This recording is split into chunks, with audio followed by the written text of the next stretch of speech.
자, 반갑습니다, 여러분들. 자, 수고가 많습니다. 전기 물리학 및 치료 8강 강의를 시작하도록 하겠습니다.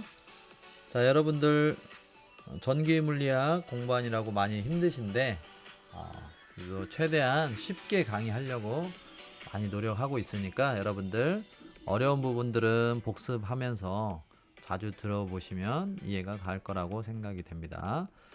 자, 오늘은 8강에서 전자기 유도 법칙에 대해서 알아보도록 하겠습니다. 자, 전자기 유도 법칙, 패러데이가 이거 발표했다고 했었죠.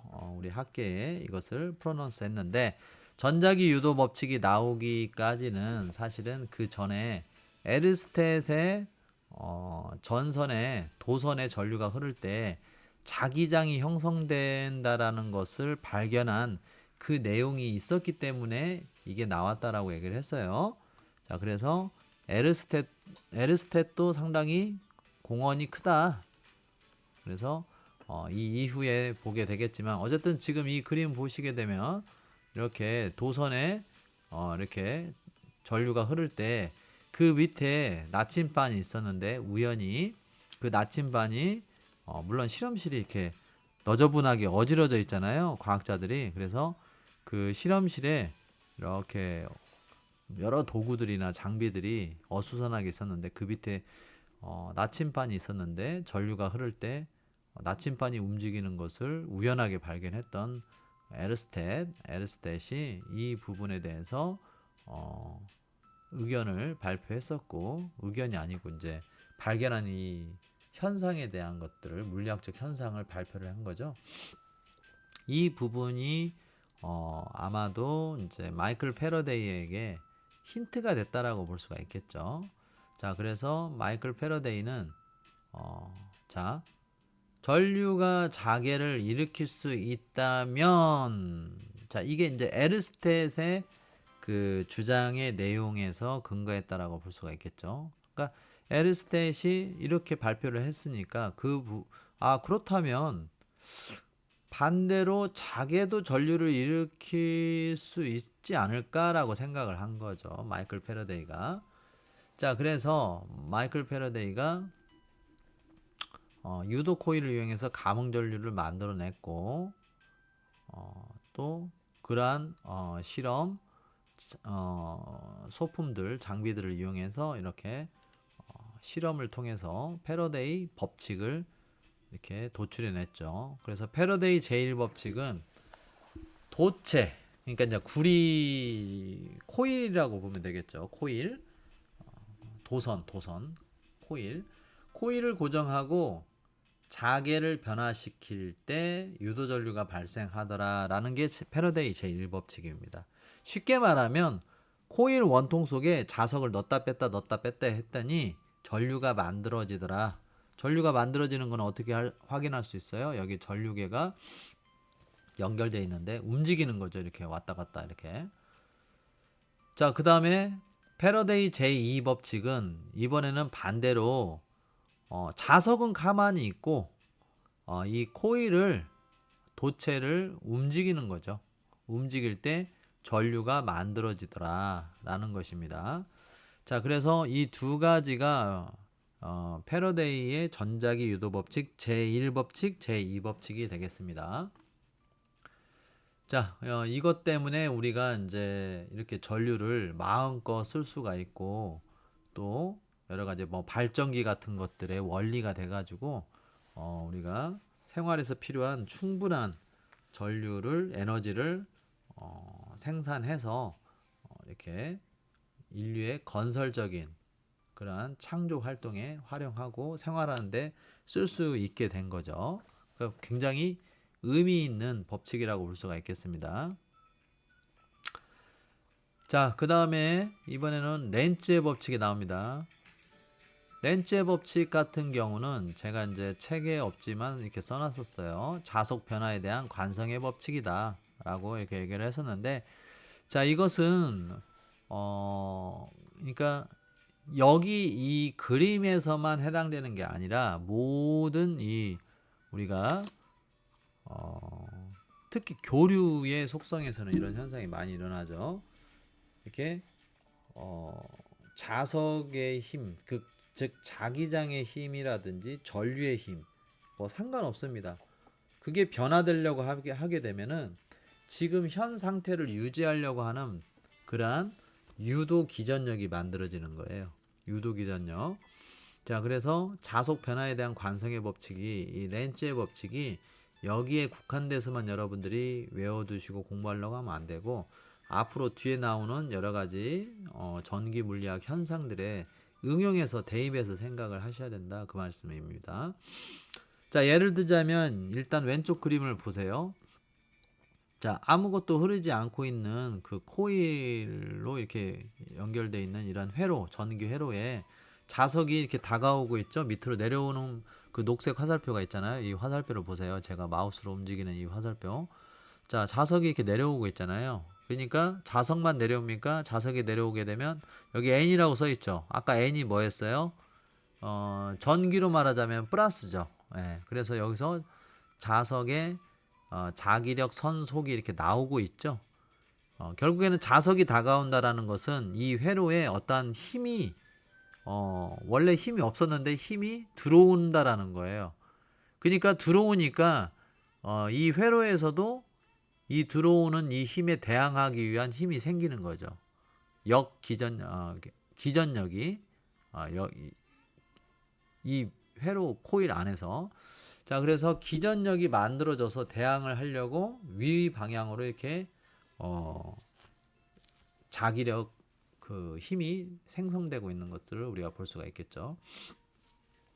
자, 그런데 우측 그림을 보게 되면 이번에는 어떻게 됩니까? 이번에는 자석이 뒤로 이제 물러나죠. 위로 이렇게 딱 원래 자리로 가려고 하잖아요. 자, 그러면 이번에는 이 분홍색으로 표시됐던 그 화살표 힘의 방향도 반대로 이렇게 되는 거죠. 그러니까 힘이 사라지니까 대응할 힘도 필요가 없게 되는 거죠. 그래서 관성이라는 것이 우리가 그 얘기하잖아요. 그 뉴턴의 그 제3법칙, 운동의 제3법칙, 관성의 법칙, 제1법칙, 제2법칙은 가속도의 법칙, 제3법칙은 작용 반작용의 법칙. 그 중에서 제1법칙이죠. 관성의 법칙. 즉 현 상태를 계속 유지하려고 하는 그러한 성질. 운동하고 있는 것은 계속 운동하려고 하고, 멈춰 있던 것은 계속 멈춰 있으려고 하는 그러한 성질. 즉 현 상태를 계속 유지하려고 하는 거. 그게 관성이라고 이렇게 우리가 얘기를 했었죠. 자, 그래서 그 관성의 법칙에 따라서 자석이 새로운 어떤 외부에서 자기의 힘이 다가오면 그 힘에 대항하려고 우리도 이렇게 힘이 생긴다. 대항하는 힘이. 그 다음에 그 힘이 멀어지면, 즉 사라지면 대응을 할 필요가 없어지니까 힘의 방향도 반대로 다시 소멸되는 방향으로 이렇게 반대로 된다. 자, 이 렌츠의 법칙 같은 경우는 중요하다라고 했어요. 다른 어떤 그 물리학적, 전기 물리학적 현상에서도 많이 응용되는 논리니까 이 부분을 잘 기억을 하고 계셔라. 자, 그 다음에 유도 기전력의 크기가 나오는데, 유도 기전력의 크기는, 자, 이게 참 재밌는 게 뭐냐면, 그러니까 아까 이제 뭐 코일에다 자석을 넣었다 뺐다 하는데 전류가 만들어질 수 있다고 했잖아요. 그러니까 지금 알게 돼서는 이게 뭐 그런가 보다 생각할 수 있겠지만, 자, 인류가 처음 이걸 발견해냈을 때는 얼마나 획기적이고 놀라운 일입니까? 서프라이징. 왜냐면 인공적으로 에너지를 만들어내는 거잖아요. 우리가 자연으로부터. 자, 그래서 상당히 신기한 사실이면서 현상인데, 그 현상에도 몇 가지 변수를 이렇게 달리하게 되면 더 많은 뭐 전기가 발생되거나 자석의 힘이 발생되더라, 이겁니다. 자, 예를 들자면 그러니까 그 기전력, 우리가 어떤 작용을 해가지고 얻어내는 그런 유도 기전력의 크기가 다음과 같은 5개의 변수에 의해서 달라질 수 있다, 이 말이에요. 자, 첫 번째로 예를 들자면 코일을 더 많이 감게 되면 덜 감은 것보다는 똑같은 유도 작용을 했을 때 더 큰 기전력이 만들어진다라는 거예요. 두 번째, 코일의 단면적. 그러니까 그 뭐 우리 구리선 같은 거 예전에 본 적 있을 거예요, 아마. 구리선도 더 두꺼운 구리선이 있고 얇은 구리선이 있잖아요. 그래서 그 코일, 즉 그 도선이죠. 도선의 단면적이 더 두껍냐, 얇냐. 그러니까 더 두꺼운 게 좋다 이 말입니다. 세 번째는 그 코일을 감을 때 코일을 감은 폭에 따라서 유도되는 기전력의 크기가 클 수도 있고 작을 수도 있다 이 말입니다. 자, 그래서 감은 코일의 폭, 더 촘촘하게 감으면 감을수록 더 큰 힘이 만들어지겠죠. 자, 그 다음에 그 감는 코일이 전체 그 코일의 길이, 전체 코일의 길이가 기냐, 짧냐, 뭐 이거에 따라서도 또 달라질 수 있습니다. 코일의 길이가 길수록 더 좋겠죠. 자, 그 다음에 코일 안에 자성체가 들어가 있냐 아니면 없냐 뭐 이거에 따라서도 또 달라집니다. 그래서 코일 안에 자성체가 들어가 있으면 더 큰 유도 기전력이 만들어진다. 그래서 이 5가지, 즉 가문 횟수, 코일의 단면적, 코일의 폭, 코일의 길이, 그다음에 코일 내에 자석이 있냐 없냐, 이런 것들에 따라서 유도 기전력의 크기가 달라질 수 있다라는 거. 자, 그 다음에 이제 키르이호프 법칙인데요. 키르이호프, 독일의 물리학자입니다. 자, 그래서 키르이호프 제1법칙, 키르이호프 제2법칙 이렇게 두 가지로 나누는데요. 제1법칙은 전류의 법칙 이렇게도 말하는데 뭐 조금 더 길게 유식하게 말하려면 뭐 전류 보존의 법칙 이렇게 말하면 더 좋겠죠. 제2법칙은 전압의 법칙 이렇게 간단하게 말할 수도 있는데 전압의 법칙 말고도 폐회로의 법칙 또는 에너지 보존의 법칙 이렇게도 얘기할 수가 있겠습니다. 자, 그래서 키르이호프 법칙 제1법칙과 키르이호프 제2법칙에 대해서 알아보면 여러분들이 각각 뭐 그렇게 내용이 어려운 것은 아닙니다. 여기 밑에 공식이 이렇게 있는데 이 공식들은 참고로 이렇게 봐 두시기만 하면 될 것 같고 예를 들자면 우리가 제1법칙 전류의 법칙은 어떻게 설명을 했어요 앞에서. 자, 회로 내의 임의의 점에서 그 점으로 유입되는 전류의 합은 유출되는 전류의 합과 같다. 뭐 이렇게 얘기를 했는데 예를 들자면 여기 그 접속점을 이 부분으로 지금 마우스 움직이는 부분 보이시죠? 이 부분이 접속점이라고 한다면 I1과 I2의 합은 유출되는 그 I3의 양과 같다 이 말입니다. 예를 들자면 전류가 뭐 5A가 I1으로 들어오고 있고 이 접속점으로 I2가 5A가 이 접속점으로 들어온다. 그러면 유출되는 I3는 10A가 되겠죠. 자, 이게 이제 전류의 법칙 제1법칙이라고 볼 수 있겠습니다. 자, 그 다음에 제2법칙은 자, 전압의 법칙 또는 폐회로의 법칙, 에너지 보존의 법칙이라고 하는데 자, 임의의 닫힌 회로 내에서 모든 전압의 합은 0이다라는 것입니다. 예를 들자면 지금 이 회로에 이 회로가 수로라고 생각을 해보실래요? 예를 들자면 호스 안에 물을 가득 넣어놓고 그 호스를 양 끝을 서로 붙였다라고 생각을 해보세요.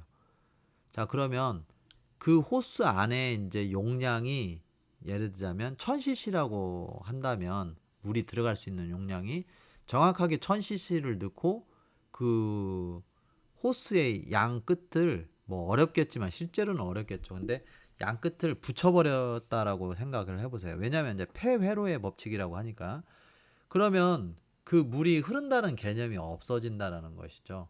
왜냐하면 전류에서 이 전기 물리학에서 전류가 흐른다라는 것은 전압, 즉 전압이 존재해야 되거든요. 그러니까 전압을 다른 말로 우리가 전이차라고 했잖아요. 그러면 전이차를 우리가 물로 바꿔서 환산해서 생각해 보라고 항상 그랬잖아요. 그러면 수위차라는 것이 그런 개념이 수위가 뭐예요? 위치 에너지잖아요. 물이 더 높게 있느냐, 물이 더 낮게 있느냐, 그 위치 에너지의 차이가 있느냐를 우리가 수위차라고 얘기를 하잖아요. 그런데 그 호스 안에 물이 1000cc가 들어가는데 1000cc 물을 가득 채우고 호스의 양 끝을 붙였다라고 쳤을 때 과연 그 안에 닫혀 있는 그 관 안에 물에 A라는 지점, B라는 지점, C라는 지점에 수위차, 즉 전압 차가 있을까요? 압력의 차이가 있을까요? 압력의 차이가 없잖아요. 모든 지점에 압력이 다 똑같잖아요. 자, 그래서 압력의 차이가 없으니까 전압차, 전위차가 없으니까 0이라는 것이죠. 0, 0. 자, 그래서 이 그림을 보고 한번 이해를 해보시면, 자, 이 폐회로 안에 V1 임의의 한 점의 전압을 측정해 봤더니 여기는 4V가 걸려 있다라고 나와요. 그리고 또 한 점을 측정해 보니까 마이너스 3V가 나옵니다. 자, 그러면 세 번째 V3에는 몇 볼트의 전압이 걸리느냐라고 물어본다고 한다면, 자, 이 폐회로 안에 모든 전압을 합치면 전압차가 없다라고 했잖아요. 0이라고 했잖아요. 그러니까 모든 걸 다 합쳤을 때 0이 나오려면 이 세 번째 V3에 걸리는 전압이 몇이 될까요? 예, 마이너스 1V가 나와야 맞겠죠. 그래서 키르호프 제2법칙도 이렇게 설명을 할 수가 있겠다라고 얘기를 마무리하고요. 자, 그 다음에 전자기파에 대해서 이렇게 살펴보게 되면, 자, 이 전에 이제 얘기했듯이 우리 마이클 패러데이가 빛이 전자기파고 전자기파가 빛일 것 같다라고 이렇게 여러 학계에서 또는 여러 공식 석상에서 이렇게 자기 그 의견을 말을 했었다고 했었죠. 자, 그런데 패러데이는 수학을 못한다고 했어요. 자, 그런데 그 패러데이의 그 수학 못함을 꿈을 펼쳐주신 분이 바로 패러데이를 상당히 존경했다고 했던 이 맥스웰이었죠. 맥스웰이.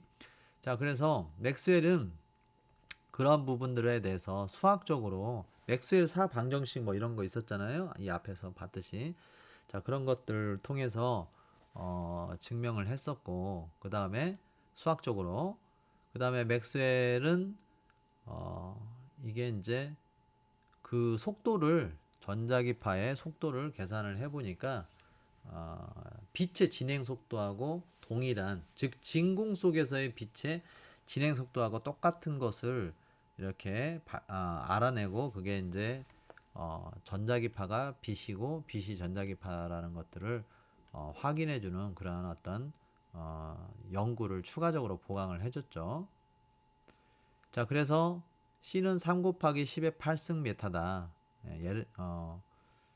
쉽게 말하면 1초에 30만 킬로미터 정도를 이렇게 날아간다 라고 이렇게 볼 수가 있겠죠. 아인슈타인은 상대성 원리에서 이 빛보다 더 빠를 수는 없다.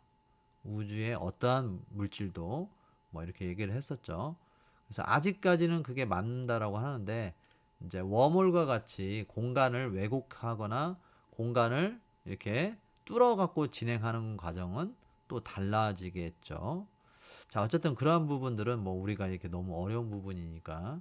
자, 그 다음 장을 보게 되면, 그래서 그 초속 30만 킬로의 빛이 바로 전자기파의 속도와 똑같다. 그래서 빛이 전자기파고 전자기파가 곧 빛이다 라는 것은 알게 됐는데, 이 빛도 전자기파도 마찬가지로 이렇게 매질에 따라서 속도가 달라질 수가 있겠습니다. 그래서 여기 보게 되면 진공, 물, 이렇게 설탕물, 유리, 다이아몬드 밑으로 내려갈수록 매질의 밀도가 어때요? 높아지고 있죠? 자, 매질의 밀도가 높아질수록 굴절률도 높아지고 있죠. 자, 그 다음에 빛의 속도는 밑으로 내려갈수록 어때요? 떨어지고 있죠. 즉, 매질의 밀도가 올라갈수록 빛의 속도는 떨어진다 이 얘기를 굴절률로 얘기하면요. 굴절률이 높아질수록 빛의 속도는 낮아진다 라고 얘기할 수가 있겠습니다. 자, 그래서 결론은 진공 속에서 가장 굴절률이 적고 빛의 속도는 가장 높다 라고 볼 수가 있다라는 것입니다. 자, 그 다음에 이제 전류의 3대 효과가 있는데요. 전류의 3대 효과 하나씩 알아보면은 연료과, 자기장 효과, 화학적 효과 세 가지가 있습니다. 그래서 연료과, 자기장 효과, 화학적 효과 이 세 가지가 무엇인지 살펴보도록 하면 도선에 전류가 흐르게 되면 일단 어때요? 그 도선에 저항의 물질, 우리가 비저항이라고 했죠. 고유저항. 그 도선이 저항이 높냐 낮냐에 따라서 열 발생이 뭐 크냐 작냐 뭐 달라질 수는 있겠지만 어쨌든 도선에 전류가 흐르게 되면 그 전류가 흐르면서 그 도선의 원자들과 부딪히기 때문에 열이 발생되게 됩니다. 자, 그래서 원래 가진 전기적인 에너지는 도선을 지나면 지날수록 점점 상쇄되겠죠. 줄어든다 이 말입니다. 자, 왜? 그 줄어든 에너지만큼 어떻게 될까요? 그건 열로 바뀌어지는 거죠. 그래서 그것을 우리는 전환열이라고 이렇게 얘기를 합니다. 자, 그러니까 물론 에너지가 원래 보낸 양보다 도선을 지나면 지날수록 줄어드는 것은 안타까운 일이고 좋은 일은 아니라고 볼 수 있는데 그게 그럼 꼭 무조건 나쁘냐? 그건 또 아니에요. 왜냐하면 그러한 그 저항의 원리에 따라서 발열되는 그러한 효과, 그 결과, 그 부분을 우리가 생활이나 산업 분야에서 응용하기도 하거든요. 그런 것들이 이 예로 지금 보여지는 전구, 뭐 시거라이터, 뭐 예열 플러그, 뭐 이런 것들이라고 볼 수가 있겠습니다. 자, 두 번째로는 자기장 효과 또는 전자기 효과라고 해도 상관없습니다. 뭐 효과나 작용이나 비슷하게 쓰여지는 말이니까 뭐 자기장 효과 또는 전자기 효과. 자, 뭐냐면 전선에 즉 도선에 전류가 흐르게 되면 아까는 열이 발생된다라고 얘기를 했는데 이번에는 그 도선 주변에 자기장이 형성된다라는 거예요. 자기장이 형성된다. 자, 그것이 이제 전자기 효과 또는 자기장 효과다라고 얘기할 수가 있겠습니다.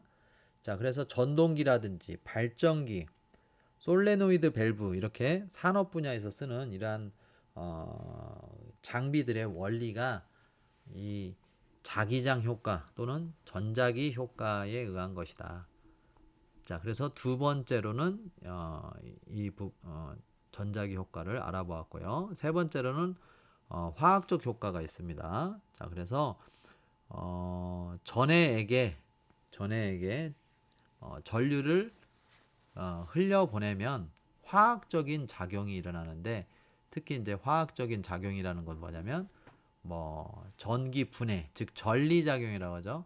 그러니까 나눠지기도 하고 또는 전기 융합, 전기를 통해서 이렇게 융합되는 그러한 효과도 일어날 수 있다라는 거예요. 그래서 여러 가지 그런 전리 또는 전기 융합 뭐 이런 것들이 일어나는 것을 우리가 화학 작용이다 라고 이렇게 얘기를 할 수가 있겠다.